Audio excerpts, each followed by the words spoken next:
as a therapist, as you know, you've experienced too, is whatever you're giving to your clients, even if it's just validation or that listening ear, it has to come from here. It Yes. really does. And it's one of those things that we're not really trained in per se in grad school or in our early career, but it just comes. Yeah. It happens on its own. So I think that was really advantageous in the sense that these clients knew that I'm also a male of color, different community, but nevertheless, like you, I've also experienced things like economic, social disenfranchisement, Hmm. racism, just being ignored, not so many words. So, yeah. And what I would just share with them, or just listening to them, and that it all came from the heart, that Hmm. validation kept them coming again and again because I don't think they told me this, but if I could read minds, if therapists had the ability to read minds, I think their minds would be saying, you know what, but this guy gets me. He gets me. Yeah. He's a person of color, and he gets our shared struggles, and within our communities or whatnot. So he gets me. He understands me, and I feel comfortable coming back to him and talking to him about my fears and anxieties and everything else that's being compounded by what's happening in the world at large. So Yes. yeah, that's what it was. But it's just presence, to just being able to be there for your clients. But again, even your presence coming from here.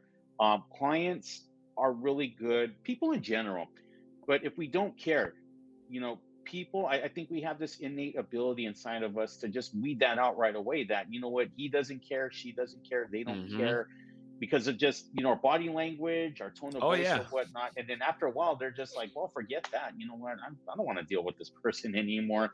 Yeah. But thankfully, with these clients, it that wasn't the case. That wasn't the case. And just it was a reminder, a stark reminder, for me, that throughout my career, regardless of whoever I'm working with, just be present, and again, make it come from the heart. Make it come Hmm. from the heart. But also, even to reminding myself that if you don't feel a connection with your client, they don't feel connected to you, vice versa, it's okay to also refer out. I Yes. have this saying that goes that, when you look for a therapist, it's like buying a pair of shoes. You can have the right size, but it still doesn't fit. So, just remembering that, because it could be very disadvantageous to not only our clients if there's no established connection, rapport, but Hmm. also to us as well. In that, okay, you know what, we're just saving time for a client we don't feel a connection with. Maybe just even their issues are out of our scope of practice or whatnot. But just there's just nothing there. When we could be helping someone else who we may be able to have that connection with, they could be looking for Yes. someone else who may be able to have that connection with. Yes. Beautiful. I'm so big on that, man. When it comes to that, I usually say to clients, especially during a consultation, I'm like, listen, to me, number one, like we're evaluating each other. You have to choose me and I have to choose you. And I don't mean that because it's a competition, but I mean it because precisely what you just said. If we don't Hmm. feel that connection and start to be able to build that relationship, then it's going to be very hard for not so much me, but mainly you to be continuously motivated to make sure you're doing the work that's necessary to bring some results, hopefully to make some change. And if you feel like you're not developing that connection with me, maybe you're not going to be as enthusiastic or encouraged to take some of the feedback or the perspective that I may offer. And that could be taking away an opportunity from another therapist that might be able to help to create more of that change within you or Hmm. inspire more change within you.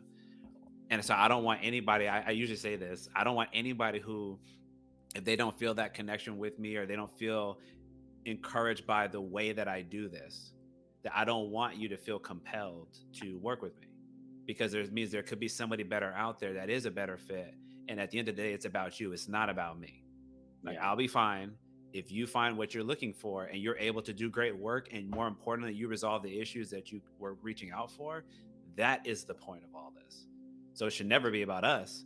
But I do understand sometimes maybe when you're early on, like it's hard to figure out who you want to put more of your attention into. Again, your niche, where do you want to focus? It might take a little while, but I do pride myself and I respect you for saying it similarly, to really pride yourself on being genuine and Hmm. honest with people. So that way they know that they're getting the best out of you. Because the last thing I would ever want, and I, I usually demo it with clients too, is to sit there and look very disinterested. Like you could tell the person's probably close to burnout. They're just like, Yeah. counting down the time, looking around, not, not seriously engaged with you. Like, I would never want that to be the case. So if we're doing the stuff that you're describing, I don't think that would ever have to be an issue, because we'd be very self-aware and making sure that we're prioritizing the client and their well-being over, anything that we personally want.